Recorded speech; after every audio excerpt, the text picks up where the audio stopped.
Hey everybody, we're going to do an unboxing today. I have here the Dell 14 Premium. This is part of Dell's new high-end consumer laptop lineup. Think of it as similar to the old Dell XPS line, which, yes, in case you haven't heard, Dell's decided to go away from that branding. No more XPS lineup, sorry to say. It is now Dell Premium, which is a bit more generic, but it should have relatively similar build quality, or at least I think so. We're going to unbox this laptop, so let's find out. Now, let's go ahead and switch on over to the iPhone view where we can bring in the box here. Yes, very exciting cardboard box from Dell. Dell's pretty minimal in their branding of their boxes, but the real excitement, of course, begins when we open it up. So let's go ahead and slice it on open. Now what I'm expecting to see is, like I said, something very similar to a Dell XPS laptop. This is essentially the successor to the Dell XPS line. So this is the typical Dell internal packaging here, where they like to put them in these nice black boxes, which look fairly classy. Yeah, let's go ahead and give this a peek. And we have the soft touch, sort of fabric case here to provide a little bit of protection and shipping.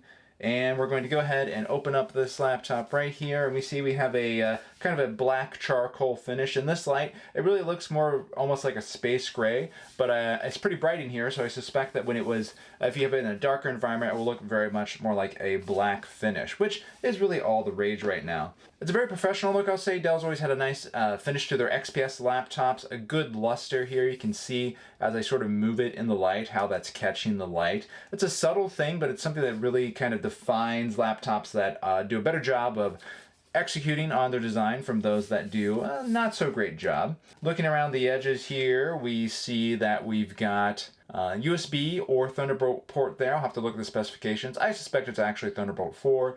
And then also it looks like a micro SD card reader and 3.5mm headphone jack there. Other side, we got what is probably some more Thunderbolt ports. On the underside, you can see we've got quite a bit of venting for cooling, and also I suspect that some of this is for the speaker system. Now let's get this out of the way for just 1 second because I want to see what else is in the box here. We have, of course, the power cord, a little bit of a recycling pamphlet, and then we have the actual power charger. Now, quite a small power charger. For reference, here's my little calculator. And yeah, it's nice to see a small power charger. Let's see how much wattage this is. 60 watts. All right.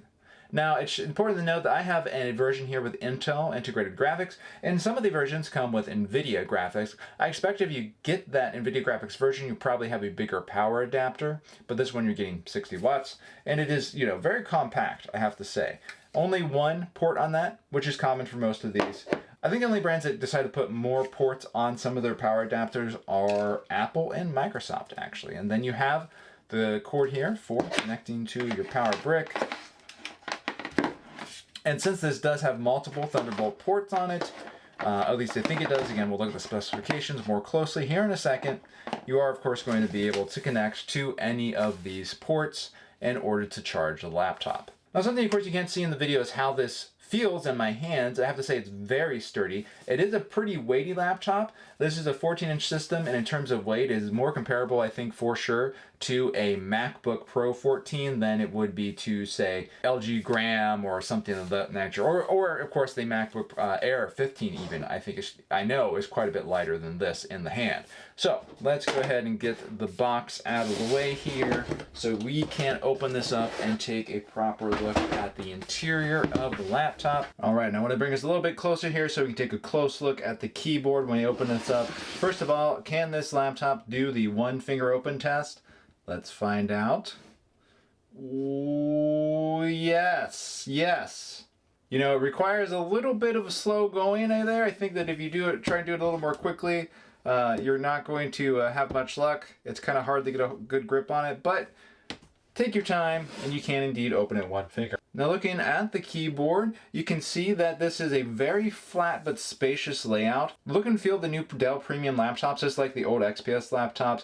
It's pretty unique in how they take the keys and try to make them as edge to edge as possible, filling up all the space in the laptop that they can. Although you do have the speakers here that provide a nice direct sound stage straight into your ears. And then below the keyboard, you see also very unusual, there's no visible touchpad here. This is something that Dell has been doing on the XPS and now Dell premium laptops.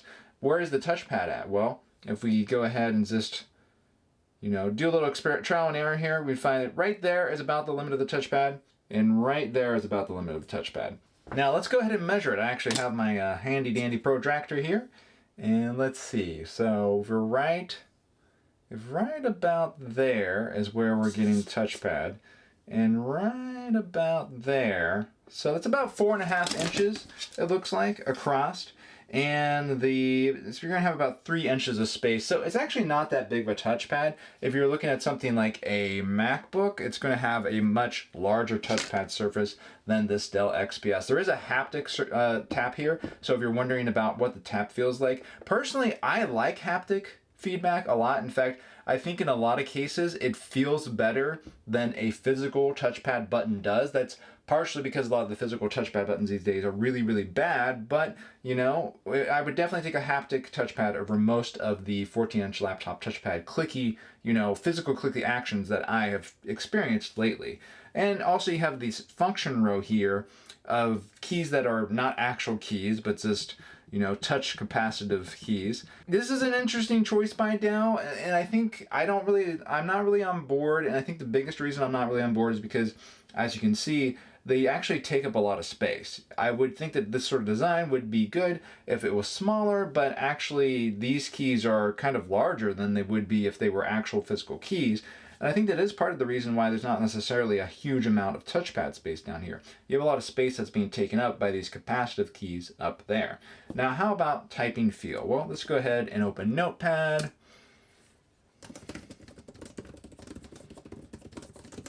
So typing on the Dell Premium 14, I would say first impressions, it's fine. I like the layout being spacious. It's very easy to get, grips to where your fingers should be on this laptop. But I would have to say that the overall key feel, it's not bad at all.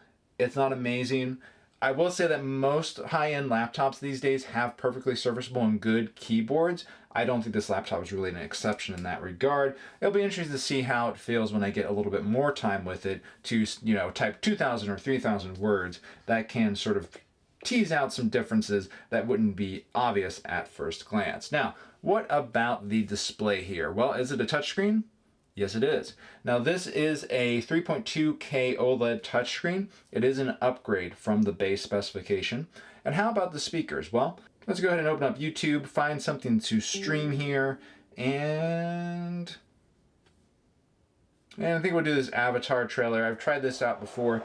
Lots of music, lots of big sounds.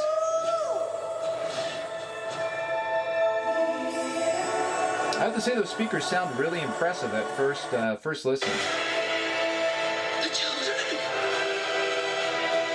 There's a very dynamic and deep soundstage here. A lot of bass in this presentation because it's a very dramatic sequence.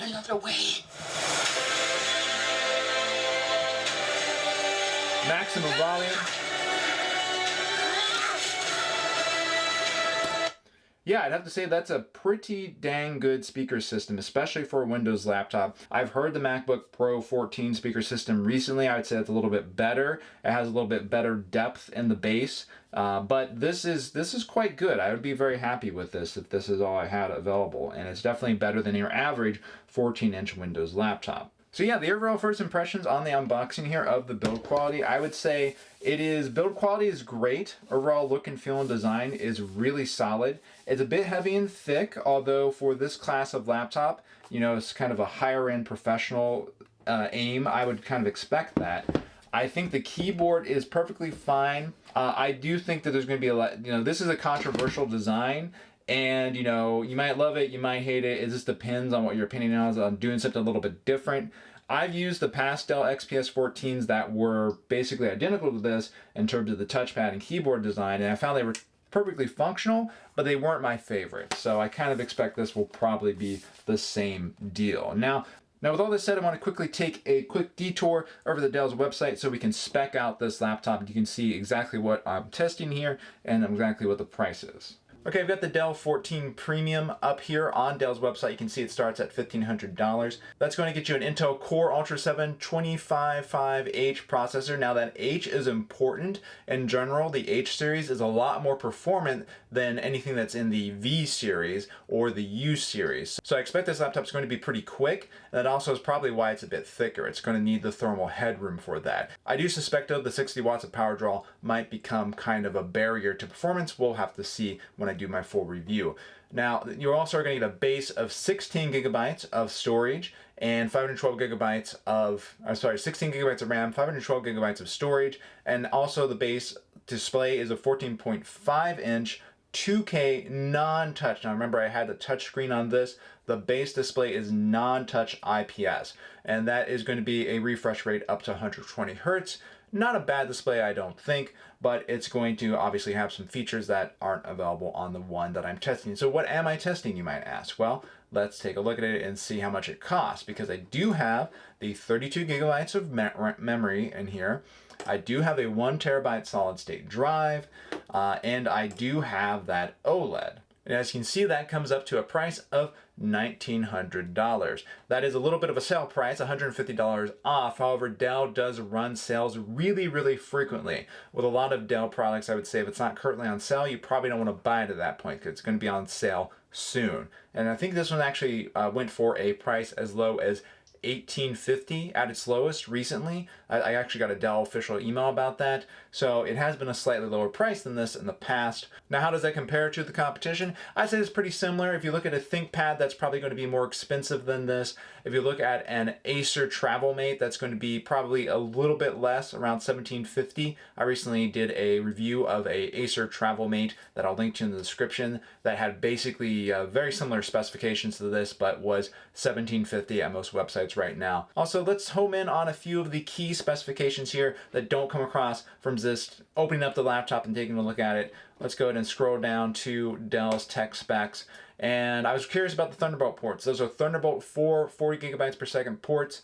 They all have power delivery. They all have DisplayPort, which is what you would expect from Thunderbolt. The OLED touchscreen is up to 400 nits, up to 120 Hertz. Actually a little bit dimmer according to the specs than the IPS. I don't have the IPS display here to compare them, but I would expect that that is probably going to be the case. The OLED is going to be a little dimmer than would be the IPS screen. Now this one does have the Intel Arc graphics, which is pretty good these days, but it's important to know that you can get this laptop with RTX 4050 discrete graphics if you want. And I am seeing that when I just went up and changed the specifications here for the RTX 4050. As I suspected, if you do go for the RTX 4050, you're going to get a 100 watt power adapter, not a 60 watt power adapter. It needs that extra wattage in order to power the discrete graphics. The other thing I really would point out here is the speaker system, which I said was pretty good. You've got 2 watt main 2 channels and 2 watt tweeters, 8 watts total. So that's a pretty good sound system for a Windows laptop. The only thing that's really getting missing is those deep bass sounds. It's not going to like fill up your room or rumble your desk or anything. But